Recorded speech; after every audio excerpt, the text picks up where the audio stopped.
How are you addressing the detoxification? So that is my wheelhouse, is actually detoxification. So I detox all 6 organs of elimination: the kidney, the colon, the lungs, the liver, the skin.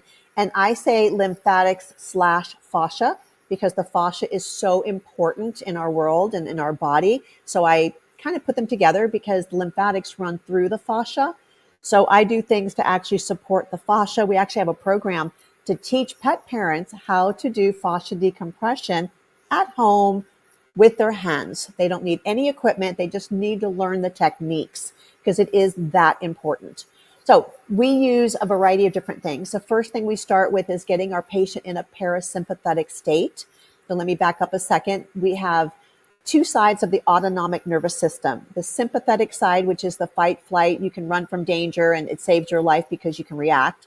And then we have the parasympathetic side, which is the rest, repair, digest, detoxify, and reproduction side.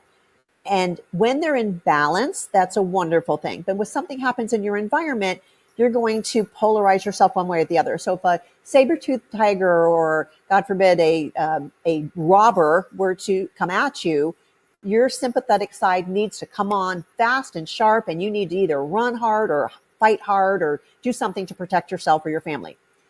But we were never designed to leave that sympathetic side up all the time. Imagine a teeter-totter, right? So here's your teeter-totter. All of a sudden, you're high sympathetic tone.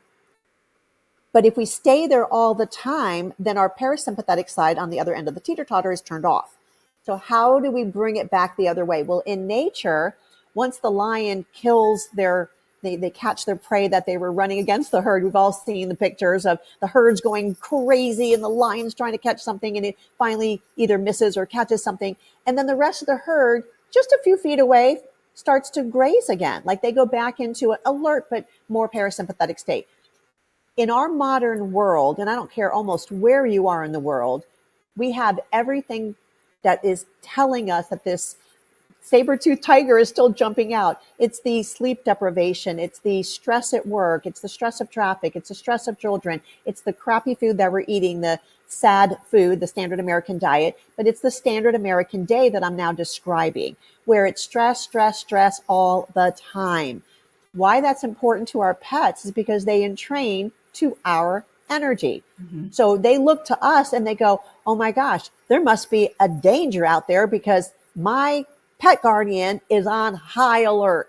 And so they're on high alert inside. May not look like they're producing more cortisol, which is our stress hormone, but they are.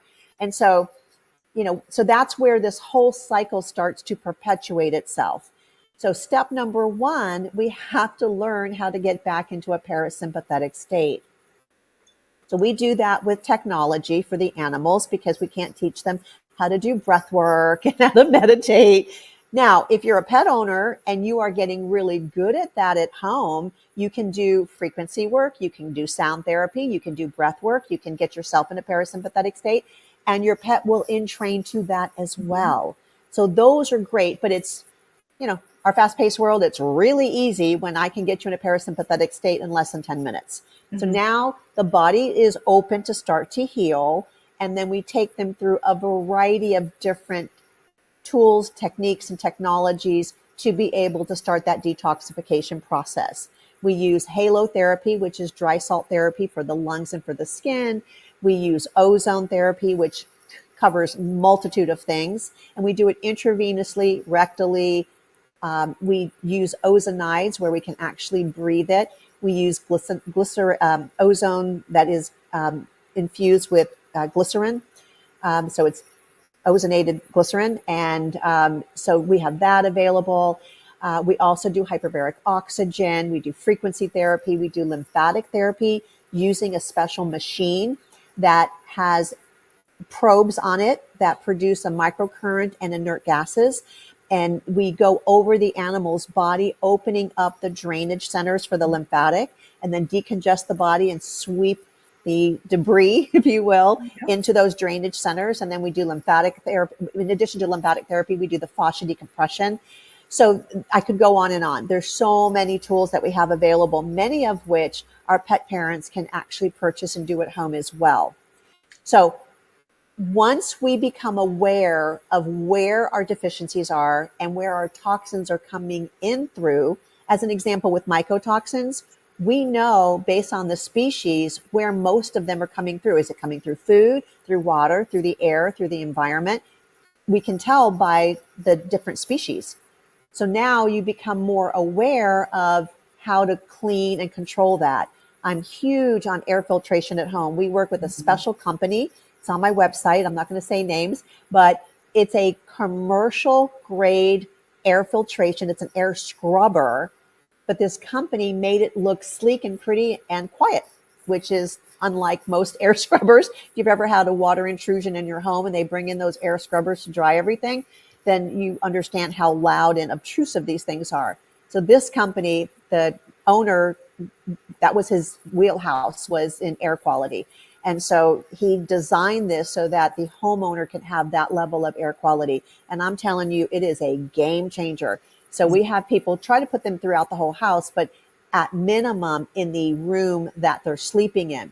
Because one of the areas that we get microplastics from is the air. It comes from the carpet, because the carpet is covered in these microplastic fire retardants.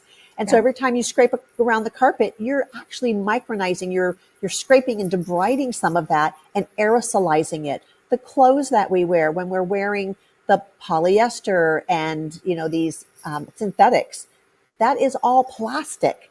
And so we're constantly making all this into our air.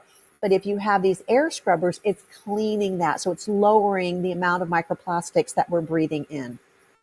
Oh, gosh. Like I said, it's just all the things that I love to do for people and my family. And I mean, there's no reason that it would be different for our little four-legged